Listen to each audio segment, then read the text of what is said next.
शीर्षक 1 मिनट का आसमान। 12 जून 2025 अहमदाबाद एयरपोर्ट पर तेज धूप चमक रही थी। एयर इंडिया की फ्लाइट AI 171 उड़ान भरने के लिए तैयार खड़ी थी। एक चमचमाता बोइंग 787 ड्रीमलाइनर मानो आसमान छूने को बेताब हो। विमान में 230 यात्री सवार थे, छात्र, सैलानी, व्यापारी और 12 क्रू सदस्य, जो पूरे उत्साह और जिम्मेदारी के साथ अपनी जगह पर तैनात थे। 1:38 बजे दोपहर इंजन की गड़गड़ाहट के साथ विमान ने उड़ान भरी। उसके पहिए जमीन से अलग हुए और वह गर्म हवा को चीरता हुआ ऊपर उठने लगा। जमीन पर खड़े बच्चों ने आसमान की ओर इशारा किया। विमान के अंदर कुछ लोगों ने तालियां भी बजाईं। सब कुछ सामान्य लग रहा था, लेकिन कुछ ही सेकंड में कुछ गड़बड़ हो गई।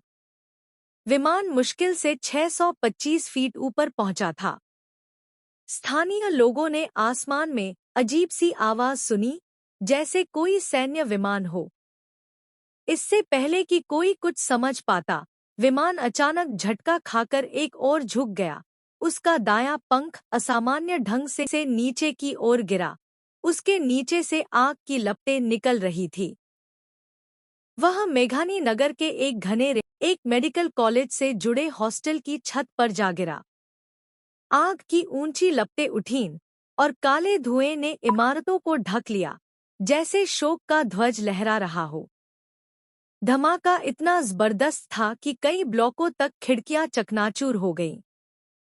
चारों ओर चीख पुकार मच गई। जमीन हिल उठी।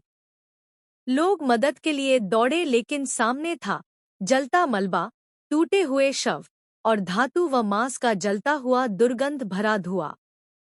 दमकल, एम्बुलेंस और सेना की टीमें तुरंत घटना।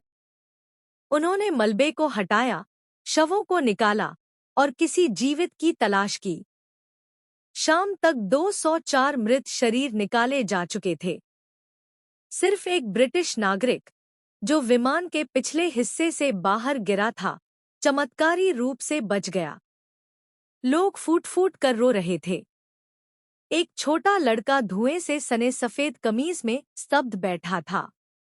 एक स्थानीय नर्स अपने कांपते हाथों से घायलों की मदद कर रही थी। मलबा इतना बुरी तरह जला था कि पहचानना मुश्किल था।